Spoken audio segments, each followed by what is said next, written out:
नमस्कार, स्वागत है आपका एमवी नेटवर्क देख रहे हैं आप और मैं हूं आपके साथ लता।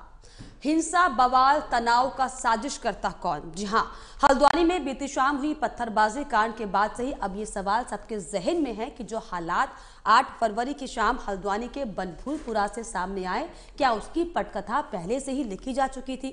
सवाल इसीलिए लाजमी है क्योंकि जिस तैयारी से अवैध अतिक्रमण पर कार्रवाई करने पहुंची टीम के साथ बदसलूकी हुई, पुलिस पर पथराव किया गया, गाड़ियों पर आगजनी की गई और जिस तरीके से पुलिस थाने को आग के हवाले कर दिया गया कि बिना प्लानिंग के कर पाना असंभव था, यानी इसकी साजिश लंबे समय से की जा रही थी। और यही वजह रही कि उत्तराखंड में समान नागरिक संहिता यानी कि यूसीसी के लागू होने के 24 घंटे के अंदर ही बड़ा बवाल देखा गया।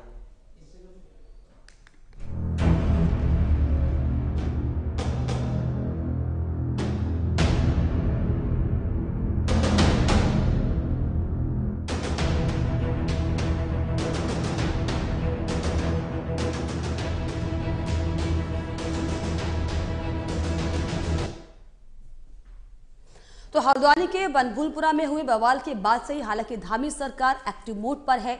एक के बाद एक कई हाई लेवल मीटिंग्स का दौर जारी है। एक और जहां उपद्रवियों को देखते ही तुरंत गोली मारने के आदेश सीएम की तरफ से दिए गए हैं, तो वहीं सीएम ने किसी भी कीमत पर ढिलाई न करने के सख्त निर्देश दिए हैं। रिपोर्ट देखिए।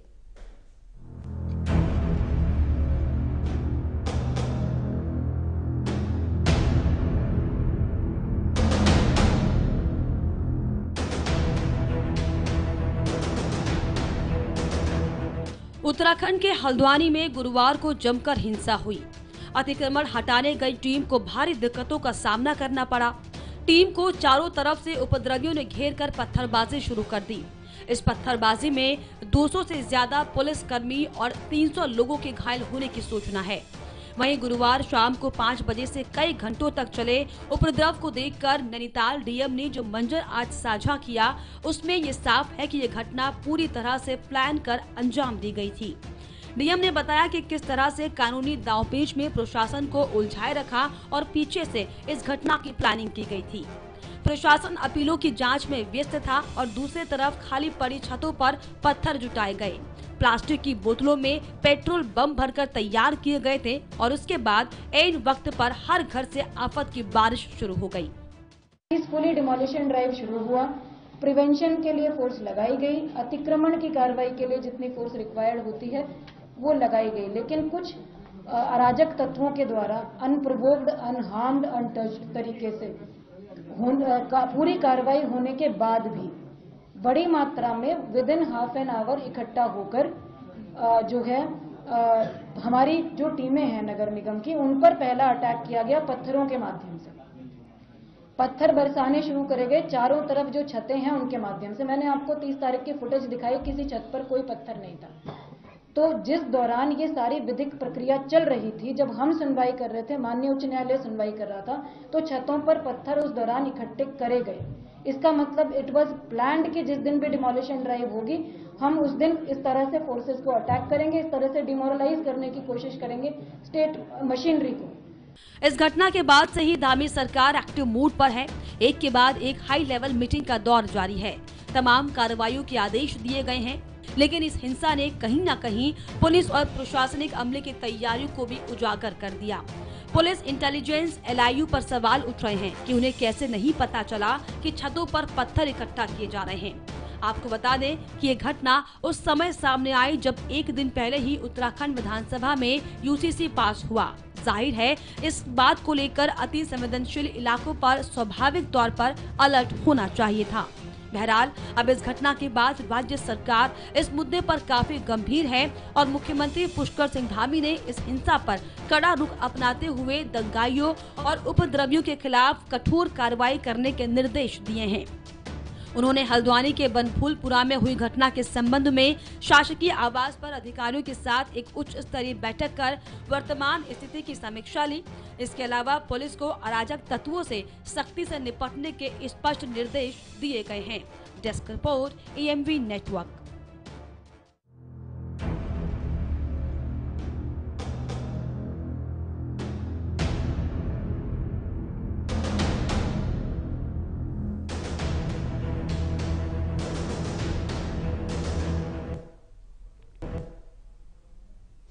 तो हल्द्वानी में बवाल के बाद से हालांकि लगातार संग्राम भी मचा हुआ है, क्योंकि जिस तरीके से जो हालात दिखाई पड़ रहे हैं और जिस तरीके से नैनीताल डीएम ने ये खुलासा करते हुए साफ तौर पर कहा कि जिस तरीके से पेट्रोल बम का इस्तेमाल किया गया और जो तैयारी वहां पर अतिक्रमणकारियों की दिखाई पड़ी, ये साजिश जो है पहले से तैयार की गई थी। और इसी पर चर्चा करने के लिए मेरे साथ 3 खास मेहमान जुड़ गए हैं। मेरे साथ बीजेपी प्रवक्ता संजीव वर्मा जी जुड़ रहे हैं, आपका स्वागत करूंगी। इसके अलावा मेरे साथ आशीष नौटियाल प्रवक्ता कांग्रेस और साथ ही साथ मेरे साथ पूर्व एसपी वेद भूषण साहब जुड़ रहे हैं। आप तीनों का स्वागत मैं करना चाहूंगी। सबसे पहले संजीव वर्मा जी, जिस तरीके से हल्द्वानी से जो तस्वीरें कल शाम को निकलकर सामने आई, हालांकि जो हालात बने हुए हैं ये साफ तौर पर है ये कोई अचानक से सिचुएशन तो नहीं बनी, इसके जो तैयारी थी वो पहले से चल रही थी, लेकिन क्यों नहीं प्रशासन इसको लेकर सजग था, क्या कहिएगा?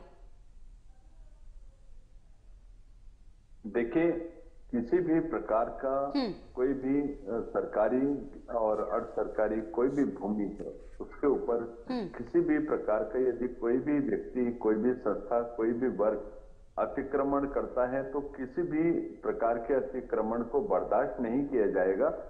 इस प्रकार का पूरे प्रदेश भर में जो अतिक्रमण को मुक्त कराने की एक ड्राइव लगातार चल रही है और उसी कड़ी में बनफूलपुरा में भी अतिक्रमण को मुक्त कराने की ड्राइव चली, किंतु जिस प्रकार से प्रशासन के द्वारा एक पूरी शांतिपूर्ण तरीके से जो ये ड्राइव चलाई जा रही थी और 3 बार उनसे शांतिपूर्वक निवेदन करने के पश्चात भी कि आप अपना अवैध अतिक्रमण को यहाँ से रिमूव कर लें, हटा लें, उसके बाद भी वो लोग नहीं माने और हठधर्मिता दिखाते हुए शासन, प्रशासन और जो हमारा प्रशासन था, जितनी हमारी पुलिस फोर्स थी और जो हमारे पत्रकार बंधु इस घटना को कवर करने के लिए वहां गए हुए थे, एक तरह से पूरी प्लानिंग के साथ एक अराजक तत्व का एक बड़ा समूह उन्होंने उनके ऊपर हमला करने का जो काम किया और जिसकी परिणति यहाँ पर ये जो एक जबरदस्त हिंसा का जो एक वातावरण वहां पर कायम हुआ, तो ऐसे कौन से तत्व थे उनकी भी माननीय जिलाधिकारी महोदय। बिल्कुल संजीव जी, यही मेरा सवाल था। हालांकि सीएम लगातार जो है हाई लेवल बैठकें कर रहे हैं, अब ये जो पूरा प्रकरण है इसको लेकर बीजेपी का किस तरीके का स्टैंड है, आगे किस तरह से कार्रवाई इस पूरे मामले को लेकर अब होगी? देखिए, माननीय मुख्यमंत्री जी, चीफ सेक्रेटरी और एडीजी लॉ एंड ऑर्डर और पुलिस महानिदेशक सहित जितने भी हमारे आला अधिकारी हैं, उनके साथ एक हाई लेवल कमेटी की बैठक कल रात्रि भी हुई है और अभी भी इस तरह की बैठक चल रही है और उसमें ये भी देखा जा रहा है, सबसे पहला जो हमारी प्राथमिकता है वहां पर शांति कायम करना और शांति कायम करने के बाद ऐसे तत्वों को चिन्हित करना जो इस अराजकता में सीधे सीधे अपराधी हैं। ऐसे किसी भी अपराधी तत्व को और उत्तराखंड की देवभूमि की शांत फिजाओं को बिगाड़ने का, किसी को भी कानून को अपने हाथ में लेने का इजाजत। बिल्कुल। तो क्या संजीव जी ऐसे में अब इस मुद्दे का क्या राजनीतिकरण भी किया जा रहा है? क्योंकि बीजेपी नेता की तरफ से ये बयान आया कि कांग्रेस ने जो है अवैध तरीके से लोगों को बसाने का काम किया, लेकिन हम तो जो है अवैध अतिक्रमण हटा रहे हैं। क्या अब इसका भी राजनीतिकरण, क्योंकि चुनावी समय ये है? देखिए, चुनावी आपने जो ये बोला कि राजनीतिकरण, तो राजनीतिकरण करने का काम केवल और केवल कांग्रेस पार्टी करती है। अभी आप देखिए 2022 का जब हमारा चुनाव विधानसभा का चल रहा था, जहां भारतीय जनता पार्टी हम लोग लगातार विकास की बात कर रहे थे, केंद्र के राज्य के हमने जो विकास कार्य की हम उसकी बात कर रहे थे, लेकिन कांग्रेस पार्टी के पास कोई मुद्दा नहीं था। ये लोग मुस्लिम यूनिवर्सिटी की और जुम्मे की नमाज की बात कर रहे थे, तो साफ दृष्टि गोचर होता है कि कौन विकास की बात करता है, कौन विकास की राजनीति करता है, कौन धर्म की राजनीति करता है। और कांग्रेस पार्टी का आप यदि विगत का कांग्रेस पार्टी का इतिहास उठाकर देखते हैं तो मेरठ में मलियाना कांड हुआ, जिसमें 3 महीने तक पूरा मेरठ शहर कर्फ्यू की आग में झुलसता रहा। 2-2.5 महीने तक पूरा मुरादाबाद कर्फ्यू की आग में झुलसता रहा। वहां सैकड़ों हजारों लोगों ने अपने प्राणों की आहुति दी, प्राण गए, लोगों की दंगों में जाने गई। जहानाबाद का दंगा है और भी कई सारे दंगे हैं, लेकिन और ये सारे दंगे जिस समय कांग्रेस की सरकारें होती थी उस समय ये सारे दंगे हुए, तो साफ है कि कांग्रेस पार्टी दंगों की राजनीति करती है, कांग्रेस पार्टी अराजकता की राजनीति करती है, कांग्रेस पार्टी पहले आप इस बात का जवाब दीजिए कि ये भी आरोप लग रहे हैं, मुस्लिम पक्ष ये आरोप लगा रहा है और हल्द्वानी मुद्दे पर मौलाना महमूद मदनी ने भी पत्र लिखा है अमित शाह को, और वो ये कह रहे हैं कि 14 फरवरी को इस पूरे मामले को लेकर जो है सुनवाई होनी थी, तो आखिर सुनवाई से पहले ये कार्रवाई क्यों करा दी गई? इस तरह के सवाल खड़े हो रहे हैं। देखिए, पहले कोई भी घटना को अंजाम देना और घटना को अंजाम देने के बाद पुलिस के ऊपर हमला करना, फोर्सेस के ऊपर हमला करना, तमाम जितने हमारे आला अधिकारी हैं उनके ऊपर हमला करना, 2 एसडीएम चोटिल हैं और तहसीलदार चोटिल हैं, हमारे पुलिस फोर्स के सिपाही से लेके बड़े आला अधिकारी तक चोटिल हुए हैं। और क्या महमूद मदनी जी ने इस बात का भी उल्लेख किया कि हमने और हमारे साथ के जितने भी लोग थे वहां पर जो एक मॉब क्रिएट हुआ, उन्होंने उनके ऊपर पथराव किया, पेट्रोल बम फेंका और गोलियां चलाई। क्या मदनी जी ने इस बात का भी उल्लेख किया है अपने पत्र में? चलिए आशीष जी से मैं आपका सवालों के जवाब लूंगी। आशीष नौटियाल साहब, एक मिनट मेरी बात बिल्कुल लौटूंगी। संजीव जी आपके पास मैं लौटूंगी, अब आपका जो वक्त है। एक लाइन में अपनी बात हाँ चलिए, एक लाइन में अपनी बात पूरी कर रहा हूँ। क्या उन्होंने यदि उल्लेख नहीं किया तो उन्हें इस बात का उल्लेख भी करना चाहिए, और पहले घटना को अंजाम देना और उसके बाद फिर भी विक्टिम कार्ड खेलना, मैं सोचता हूँ दूर से दूर तक कतई उचित नहीं है।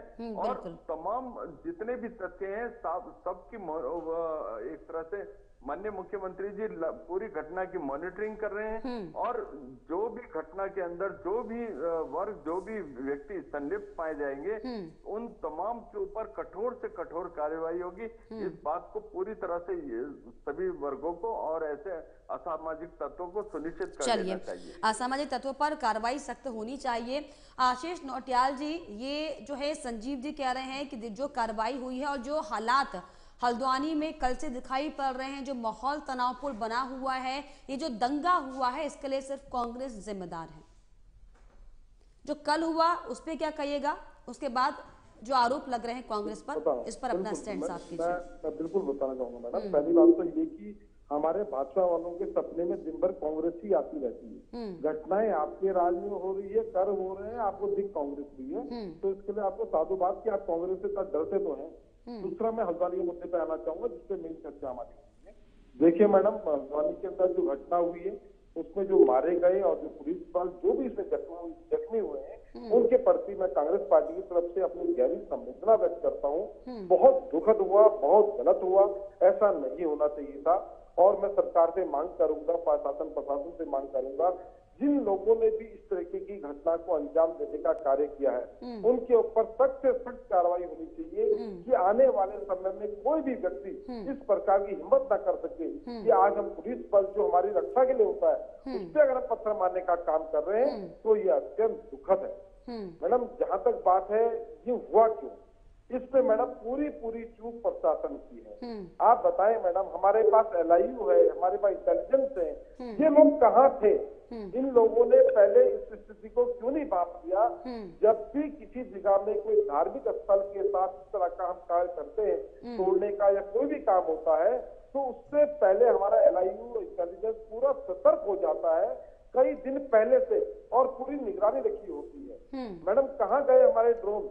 जिन ग्रोहों की आप बातें करते हैं, क्या वो पहले क्यों नहीं घूमे? उन छतों को हम क्यों नहीं देख पाए जिन छतों के अंदर पत्थर रखे? चलिए तो आशीष जी, आरोप सरकार पर लगाना हालांकि आसान है, लेकिन जो हालात कल आपने भी तस्वीरें देखी होंगी, किस तरीके से पेट्रोल बम पहले से तैयार किए रखे थे, पत्थरबाजी किस तरीके से हुई, यानी कि जो पत्थर है वो पहले से इकट्ठा कर रखे थे जब नोटिस उन्हें मिला था। ये इस मानसिकता को आप क्या कहिएगा? मैं तो आपको पहले ही बोल चुका हूँ, बहुत गलत हुआ और जिसने भी किया उसके ऊपर सख्त से सख्त कार्रवाई होनी चाहिए। और प्रशासन को, शासन को मैं इसलिए कहना चाहूंगा, आप लोग कहाँ थे? हमारे पास हर तरीके की व्यवस्थाएं हैं, हमारे पास इंटेलिजेंस होते हैं जो पहले ही पता लगा सकते हैं और लगाते हैं कि कहाँ किस मात्रा में क्या तैयारी हो रही है। चलिए, आप एक धार्मिक इंटेलिजेंस प्रशासन पर आप सवाल खड़े कर रहे हैं। हाँ आशीष जी, इसका जवाब मैं लूंगी वेदभूषण जी से, पूर्व एसीपी साहब हैं। वेदभूषण जी, जिस तरीके से तस्वीरें सर आपने देखी होंगी, क्या हालत वहां पर रही, किस तरीके से पुलिस के कर्मचारियों को, अधिकारियों को पीटा गया, थाने को आग के हवाले कर दिया, गाड़ियां जला दी गई हैं, पथराव हुआ है, क्या जब इतना बड़ा डिमोलिशन का जब कोई प्लान होता है, क्या बैकअप कोई तैयारी पुलिस की नहीं होती है क्या? देखिए लता जी, कहते हैं ना चोरी और सीना चोरी। जो अब्दुल मलिक, जो जिसके बिल्डिंग तोड़ी गई, जिसका मदरसा या जो मस्जिद का बताया जा रहा है, अब्दुल मलिक को नोटिस दिया गया था म्युनिसिपैलिटी द्वारा कि आप इस बिल्डिंग को अनऑथराइज है, आप इसको वैकेट करें, इसमें एक्शन लेना है। उन सबको पता था कि ये बिल्डिंग अवैध जमीन पर, सरकारी जमीन पर बनाई गई है। बिल्डिंग तो अवैध की थी, सरकारी जमीन पर भी कब्जा करके बनाई गई थी। इन हालातों में इस बिल्डिंग का तोड़ना बहुत जरूरी था। अब जहाँ तक संबंध है हल्द्वानी का, मैं हल्द्वानी अक्सर आता जाता रहता हूँ। उत्तराखंड को देवभूमि माना जाता है, बड़ी शांत स्टेट में काउंटिंग की जाती है, परंतु बहुत समय से सूचनाएं मिल रही थी कि बहुत सारे मुस्लिम्स का उत्तर प्रदेश से, दूसरे स्टेट से वहाँ पलायन हो रहा है, वहाँ पर कब्जे किए जा रहे हैं। अब जहाँ पर ये तोड़फोड़ हुई है, लाखों की तादाद में मुस्लिम्स वहाँ पर अनऑथराइज तरीके से रह रहे हैं, कब्जा करके रह रहे हैं, प्राइवेट जमीन पर, सरकारी जमीन पर कब्जे कर रखे हैं। कंस्ट्रक्शन तो अनऑथराइज है ही है। तो इसमें बहुत सारे सवाल पैदा हो रहे हैं कि ये क्यों इस तरह से मैनिपुलेट किया जा रहा है। अभी आपको याद होगा कि एक राम मंदिर अभी उद्घाटन हुआ है, 2 दिन पहले यूसीसी उत्तराखंड में हुई है। अभी काशी और मथुरा का विषय चल रहा है। तो जो एक बहुत बड़ा मुस्लिम्स का ग्रुप है, बहुत सारे मुस्लिम देखते नहीं है, पर जो एक ग्रुप है उनको बड़ी छटपटाहट है कि ये अपनी पुरानी चीजें रेस्टोर कर रहे हैं, कैसे इसमें सिस्टम को खराब किया जाए, कैसे एक मैसेज दिया जाए कि मुसलमानों के साथ हिंदुस्तान में बड़ी जाति हो रही है। जो जातियां हुई हैं हिंदुओं के साथ में, यदि उनको अदालतों द्वारा या प्रशासन या सरकारें ठीक कर रही हैं, तो उनको बड़ा परेशानी है। इस चीज को चाहते हैं कि एज इट इज हमारी तरह से ये हिंदुस्तान चलता रहे। जैसे लेकिन वेदभूषण जी, जिस तरीके से जो हल्द्वानी से तस्वीरें सामने आई, हालांकि पहले ही नोटिस दिया जा चुका था कि जो अतिक्रमण का एरिया है उसे आप खाली कर दें, नहीं तो कार्रवाई वहां पर होगी। और इसी के तहत जो है प्रशासन की टीम, पुलिस की जो टीम है वो कार्रवाई करने के लिए वहां पर पहुंची हुई थी। लेकिन जिस जिहादी मानसिकता का जिक्र बार बार हो रहा है, क्योंकि ये जिहादी मानसिकता ही वो चीज है जो मुस्लिम समुदाय को बदनाम करती है कहीं ना कहीं। क्योंकि जिस तरीके से जो तस्वीरें हैं और जो तैयारी की जा रही है, यानी कि साफ तौर पर यह लग रहा है कि ये साजिश कहीं ना कहीं है, इसके पीछे कोई ना कोई मास्टरमाइंड जरूर है। क्योंकि इसको लेकर नैनीताल के डीएम ने भी खुलासा किया कि ये अचानक से हुई घटना नहीं है।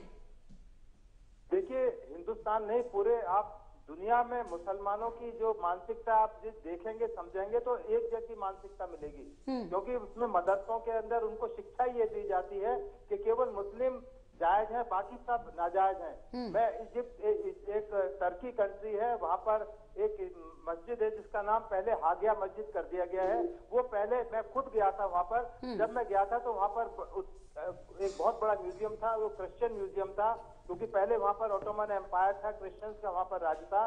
बाकायदा वहां पर क्रॉस के निशान, बड़े बड़े निशान, छोटे नहीं बहुत बड़े निशान, ईसा मसीह की दीवारें बहुत ऊंची टॉप पर खुदी हुई थी। जब मैं इंडिया लौट के आया 2 महीने बाद न्यूज आई कि वहां के जो प्रेसिडेंट थे उन्होंने डिक्लेयर कर दिया कि ये नहीं रहेगा, म्यूजियम नहीं रहेगा क्रिश्चियंस का, इसको मस्जिद में कन्वर्ट कर दिया गया। तो ये मानसिकता केवल आप हिंदुस्तान में नहीं है, पूरे दुनिया के अंदर आप देखें, यूरोप, ऑस्ट्रेलिया, अमेरिका, कहीं भी देखें मानसिकता एक तरह, क्योंकि इनको शिक्षा ही इस तरह की दी जाती है। ये डिफेक्टिव एजुकेशन का जिस वजह से यूपी में मदरसों का विरोध इसीलिए योगी जी कर रहे हैं इसलिए बुलडोजर का इस्तेमाल किया जा रहा है। अब आप कहेंगे कि क्यों पहले से पुलिस सतर्क नहीं थी? सीए एनआरसी जब दिल्ली के अंदर लागू हुआ, तमाम मुस्लिम औरतों को आगे कर दिया। मानसिकता देखिए ना, हमारे यहाँ औरतों को कहा जाता है हिंदुओं में कि अपनी बहुओं को, बेटियों को पीछे रखें, घर के अंदर रखें। इनका होता है कि बहुओं लेडीज को आगे कर दिया जाए कि पुलिस को एक्शन लेगी तो बदनामी पुलिस की और प्रशासन की होगी। देखो औरतों के ऊपर हाथ उठा रहे हैं, औरतों के ऊपर पिटाई हो रही है, या झगड़े हो रहे हैं, या फॉल्स एलिगेशन पुलिस वालों के ऊपर या जो एडमिनिस्ट्रेशन के अधिकारी हैं उनके ऊपर लगाने का मौका मिले कि हमारी औरतों के साथ छेड़छाड़ की गई, हम तो पर्दा नशी औरतें हैं, हम तो बड़े शरीफ खानदानी औरतें हैं। तो ये तमाम जो चीजें मानसिकता से जुड़ी हैं, इसमें कांग्रेस बीजेपी का सवाल नहीं है, इसमें सवाल है, इसलिए जरूरत है, जैसे यूपी मॉडल है, बुलडोजर की जरूरत है इन लोगों को, क्योंकि जब चोरी और सीना चोरी दोनों एक साथ नहीं चल सकते। इसमें सामूहिक जुर्माना लगाना चाहिए जिसका प्रोविजन कानून में है। अब जो इनकी छटपटाहट है उसी का नतीजा है, परंतु सरकार बिल्कुल जवाब जरूर दिया जाएगा। जिस तरीके से आपने कहा कि दरअसल ये जो मामला है ये बीजेपी या कांग्रेस का मामला नहीं है, ये दरअसल मानसिकता का मामला है, और वही मानसिकता बीती शाम को जो है हल्द्वानी में देखने को भी मिली। ऐसे में संजीव जी, जिस तरीके से हालांकि लगातार चाहे हम राम मंदिर प्राण प्रतिष्ठा की बात कर लें, चाहे हम उत्तराखंड में जो यूसीसी कानून पास हुआ उसकी बात कर लें, ऐसे में तमाम जो है आरोप प्रत्यारोप का दौर चल ही रहा था। एक समुदाय इसे लगातार जो है आरोप उस पर लगा रहा था कि उनके लिए उनकी धार्मिक भावनाओं को ठेस पहुंचाने के लिए किया जा रहा है। तो ऐसे में क्या नहीं लगता कि कहीं ना कहीं जो शासन प्रशासन है उसको सख्त रहना चाहिए था, अपनी तैयारी पूरी करनी चाहिए थी? और ये भी दरअसल सामने आ रहा है कि जब नोटिस जारी किया गया था उसके बाद जो मुस्लिम पक्ष के लोग हैं वो कोर्ट भी गए थे, तो ऐसे में क्या तैयारी कहीं अधूरी रह गई पुलिस प्रशासन की? देखिए, जो जिन्होंने अवैध अतिक्रमण किया हुआ था वो पक्ष हाई कोर्ट गया था, और हाई कोर्ट में उनकी जो रिट थी, जो याचिका थी, उसको खारिज किया गया। और उसके बाद उनको पूरी तरह से लगा कि अब हमारे हाथ में कुछ बचा नहीं है, अब अतिक्रमण का टूटना निश्चित है। तो अतिक्रमण का टूटना जब निश्चित है तो ऐसे में उन्होंने पूरी तरह से एक जो प्लान्ड वे में कि हमने कहा शासन प्रशासन और जितने भी कर्मचारी आएंगे उनके ऊपर किस तरह से हमला करना है, हमने किस तरह से प्रतिकार करना है, तो तमाम तरीके की जो और इसमें बहुत सारे जो हल्द्वानी के बाहर से भी मैं सोचता हूँ बहुत बड़ी संख्या में अराजक तत्व आए, जो उनका एकमात्र उद्देश्य केवल और केवल लोगों की धार्मिक भावनाओं को भड़काना। और इसमें कांग्रेस के जो लोग हैं उन्होंने भी उसमें आग में घी डालने का काम किया। अभी सवेरे मेरी एक डिबेट चल रही थी इस मुद्दे पर, तो कांग्रेस का जो प्रवक्ता थे वो लगातार एक बात को का उल्लेख कर रहे थे कि तड़का लगाने का काम, तो मैं सोच रहा हूँ तड़का लगाने का काम केवल और केवल कांग्रेस पार्टी के द्वारा यहाँ पर पूरी घटनाक्रम में किया गया। आशीष जी, क्या आग में घी डालने का काम कांग्रेस कर रही है? क्या ये तड़का आपको जो है पसंद आता है, इसका स्वाद आपको पसंद आता है? क्या ये आरोप लग रहे हैं बीजेपी की तरफ से? देखिए मैडम, हम तो क्या कहेंगे, एक ही पक्ष है जिसको इस तरीके की हरकतों से फायदा होता है, ये जग जाहिर है। इस तरीके की जब घटनाएं होती है तो एक पक्ष बड़ा खुश होता है और वो इसका फायदा उठाता है। हम लोग तो पहले से ही कहते हैं मजहब नहीं सिखाता आपस में बैर रखना, कोई धर्म ये नहीं सिखा सकता कि कर दिए आप लोगों ने। ये आप जैसे लोग नेता, कुछ नेता चाहे मुस्लिम समुदाय में हो चाहे भारतीय जनता पार्टी के कुछ नेता हो, इनका काम है इस तरीके। चलिए संजीव जी, अगर जो हालात अभी बने हुए हैं अवैध अतिक्रमण, ये है किसको जिम्मेदार समझ रहे हैं इसके लिए? ये सवाल मैं आशीष जी से भी पूछूंगी, ये इसके लिए जिम्मेदार कौन है? सालों साल से वो वहां पर रह रहे हैं, अब तक क्यों नजर नहीं पड़ी? 50 साल का समय हो गया, कांग्रेस की सरकार भी आई, बीजेपी की सरकार भी आई। देखिए, जो लोग तुष्टीकरण की राजनीति करते हैं, हाँ, और आज तक तुष्टीकरण की राजनीति करते आए हैं, और जिन्होंने केवल अपना वोट बैंक को साधने के उद्देश्य से इस प्रकार का अवैध अतिक्रमण को बसाने का काम किया, अवैध अतिक्रमण को हवा देने का काम किया, जिन्होंने न सरकारी जमीन की चिंता करी, क्योंकि सरकारी जमीन को अपने पिताजी की जमीन समझते थे, और इस तरह का जो एक गैर जिम्मेदारी वाला उनका रवैया रहा, तो मैं सोचता हूँ उसके लिए सीधे सीधे पूर्ववर्ती जो कांग्रेस की और समाजवादी पार्टी की जो सरकारें रही हैं, जो अभी आपने देखा उत्तर प्रदेश में कि वो अपराधियों के ऊपर भी राजनीति करने से बाज नहीं आए। जब अतीक अहमद का एनकाउंटर हुआ तो अतीक अहमद के जो गुर्गे थे उनका एनकाउंटर हो रहा था, तो वहां पर भी वो लोग एक तरह से धर्म की राजनीति के ऊपर उतर आए कि फलाने संप्रदाय का है इसलिए आप वो कर रहे हैं। तो अब जब आप अपराधियों के साथ खड़े होना शुरू कर देंगे, अतिक्रमणकारियों के साथ संजीव जी, संजीव वर्मा, क्योंकि उत्तराखंड की अगर हम बात करें तो बहुत ही शांतिप्रिय ये राज्य है, के साथ खड़ा होना ऐसे में ये जो अब तो मैं सोचता हूँ ऐसे अराजक तत्वों ये शांति चाहते ही नहीं तरह से पहाड़ की वादियां सुलग रही है, चाहते ही नहीं है ये लोग, ये तो शांति के लिए पसंद ही नहीं है, इन्हें तो दंगों में मजा आता है। मेरे भाई मलियाना कांड में मलियाना कांड में आपकी सरकार थी, मलियाना कांड हुआ आपकी सरकार ने किया, उस पर कार्रवाई होनी चाहिए, गलत कैसे हो गया? नहीं, लेकिन सवाल तो ये भी है ना आशीष जी, आखिर ये पहाड़ों में ये कहाँ से जो हिंसात्मक चीजें, सांप्रदायिक चीजें सामने आ रही से पहले हमने उत्तरकाशी में देखा था कितना मामले ने तूल पकड़ा, आखिर ये कहाँ से, ये इतना शांतिप्रिय राज्य क्यों सांप्रदाय की आग में जल रहा है? पहाड़ों की वादियों में इस तरह की जो बू आ रही है, कौन इसके लिए जिम्मेदार, और कहां से ये जो अराजक तत्व हैं उत्तराखंड में आ गए? सीधे सीधे मैडम भारतीय जनता पार्टी जिम्मेदार है इसके लिए। आप देखें जितने पक्ष इस तरह के बयान देते हैं, हिंदू विरोधी बयान जो देते हैं, हाँ। उनको भाजपा का संरक्षण प्राप्त है, और जो कांग्रेस संरक्षण देती है उस पर क्या कहिएगा? लोग कैसे पनप रहे हैं? इसके पहले जब बनबुलपुरा में जो हालात बने थे, कांग्रेस ने समर्थन किया इसका, ठिकाने लगा रखा है।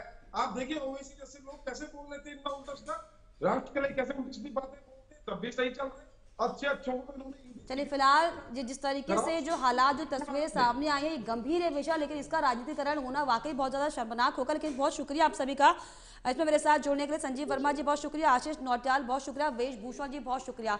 तो जिस तरीके से हल्द्वानी में जो हालात बने हुए हैं, अतिक्रमण हटाने पहुंची टीम के साथ जो बर्बरता की गई, जो हिंसात्मक तस्वीरें सामने आई, ये वाकई शर्मनाक। और ऐसे में सवाल खड़ा होता है कि आखिर कौन ये हिंसा, बवाल और तनाव के पीछे साजिश करता है, और इसकी हालांकि जांच लगातार की जा रही है और सीएम धामी भी इसको लेकर एक्टिव मोड पर दिखाई पड़ रहे। फिलहाल इस खास बुलेटिन में इतना ही। देश और दुनिया की तमाम खबरों के लिए आप देखते रहिए एएमवी नेट।